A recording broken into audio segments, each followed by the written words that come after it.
Hi, this is a Curvy3D tutorial where I'll be showing you how I made parts of this AK47 in Curvy using its sketch-based sculpting tools.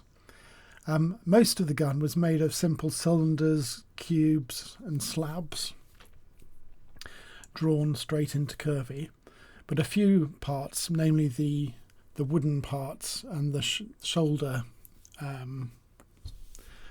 part, needed a bit more shaping because they're not as round as a normal lathe object, and they're not square and sharp like a slab.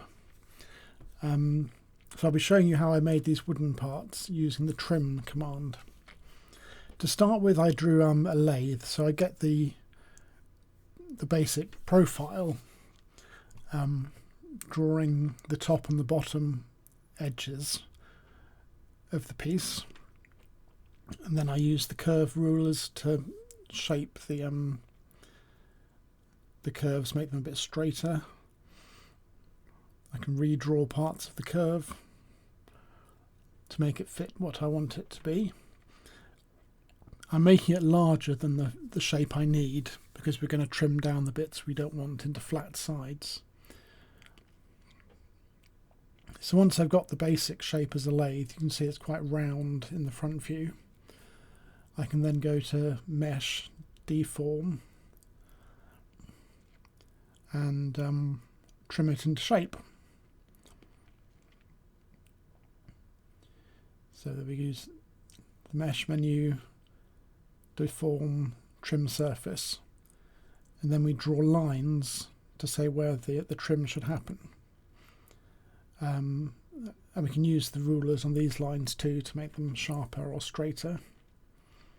So I'm going to cut down trim the side and trim the top. These curves are still editable, so we can move them around and change the effect of the trim. And when I'm happy with it, I use the Mesh Mirror command to make it symmetrical. Now I'm going to make the handle. Again, draw the front and the back curves, approximating the shape I need, and going a bit bigger, so I got room for the trim to take effect, using the curve rulers and pressing S to smooth the curves. We can have a fairly low resolution on these parts, and then again Mesh, Trim Surface. I'm going to trim the side and trim the top and the bottom to define the shape a bit more sharply. I think the side is a bit too straight now, so what I'm going to do is reselect that object by clicking on its name in the objects panel, and I'm going to select that side trim curve and make it into more of a circle segment. So I'm going to rotate it so it's more cutting in the top view, and then use the curve ruler, press Control to change the curvature of it. And there I'm using a curved trim cutting curve, which makes a slightly softer effect, trimming the side of that handle.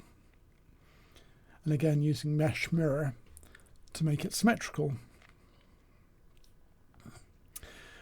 Next, the same sort of process on the shoulder guard, except this is going to make a triangular shape by trimming it in the top view.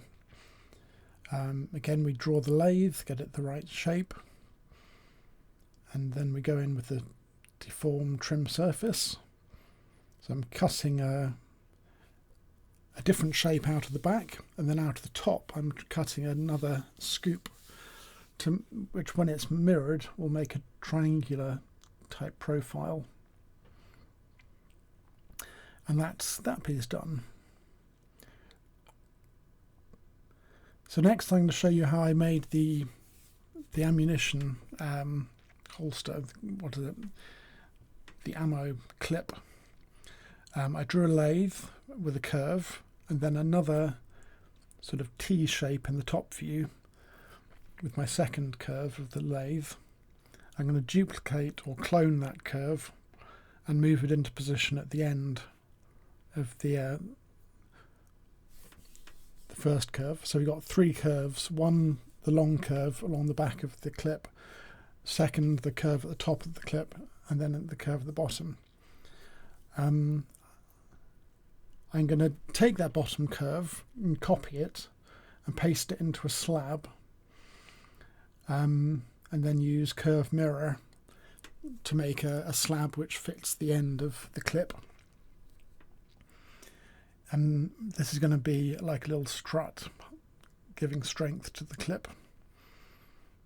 Then I'm going to duplicate proxy and change the duplicate mode into array, set the number of repetitions to be 4, and then to change the offset A, click on offset A in that little panel in the top left to move the offset and rotate it into place, so I get 4 evenly spaced struts going along the clip.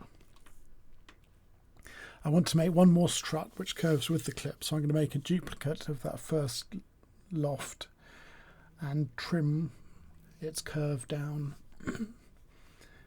into just a little stripe which will go down the middle of the clip. And again, I need that curve to be cloned at both ends, so I clone the curve and rotate it into place at the end, and that'll give me a nice clip on the side. And then you go. There's a few Curvy3D tricks to help make some hard surface models like this gun. You can find out more on curvy3d.com and download the free 30-day demo to try it out for yourself.